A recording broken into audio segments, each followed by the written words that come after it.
सातपूर परिसरातील सातपूर कॉलनी या ठिकाणी विविध विकास संघटना संचलित श्री छत्रपती शिवाजी विद्यालयाच्या 14 संस्था चालकासह नाशिक जिल्हा परिषदेच्या तत्कालीन शिक्षणाधिकारी वैशाली वीर झनकर यांच्या विरोधात सातपूर पोलीस ठाण्यात शिक्षक भरती प्रकरणी शासनाची फसवणूक केल्याप्रकरणी गुन्हा दाखल करण्यात आला आहे। ही भरती प्रक्रिया 2017 ते 2021 या काळात केल्याने त्यामध्ये नियमबाह्य शिक्षक भरती केल्याचा आरोप तक्रारदाराने केला आहे।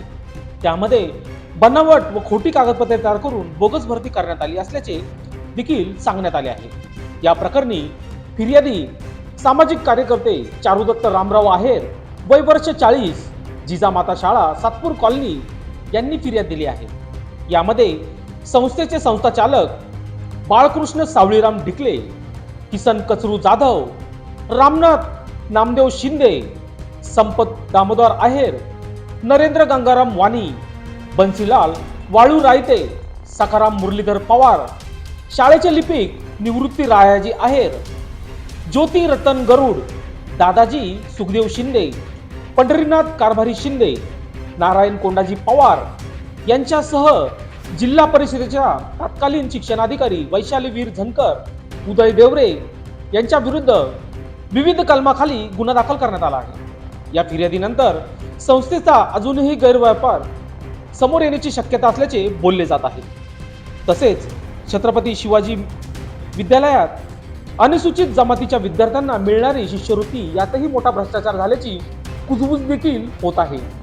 या गुन्ह्याचा अधिक तपास सातपूर पोलीस ठाण्याचे वरिष्ठ पोलीस निरीक्षक पंकज भालेराव यांच्या मार्गदर्शनाखाली पोलीस उपनिरीक्षक अश्विनी उबाळे या करीत आहे। नोव्हेंबर 2017 ते नोव्हेंबर 2019 पर्यंत या कार्यकारिणीवर माझी नेमणूक झालेली होती। सदर कार्यकारिणीत मी अल्पमतात असल्याने या मंडळींनी मला कधीही विश्वासात घेतले नाही। सदरच्या काळात यांनी बरीच बेकायदेशीर कामे केली, त्यापैकीच बोगस शिक्षण भरती केल्याबद्दलची माहिती मिळाली। त्यात 13 उमेदवारांची मागच्या दाराने भरती झाल्याचे समजले।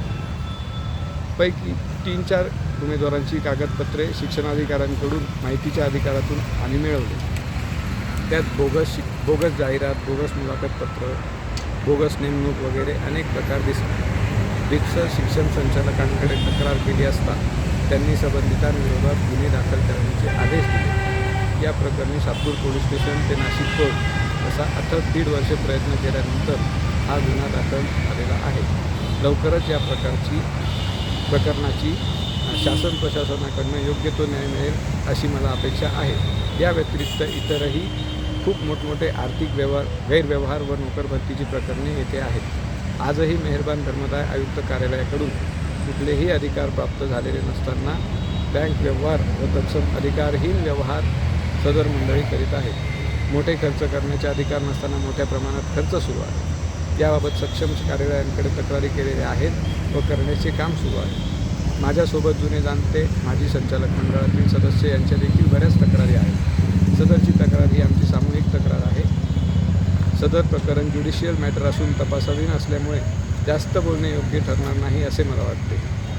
सदर प्रकरण उघडकीस आणल्यामुळे संबंधितांकडून माझ्या जीवितास धोका निर्माण होऊ शकतो अशीही मला भीती वाटते। लोकशास्त्र न्यूजसाठी बंटी आढाव, सातपूर।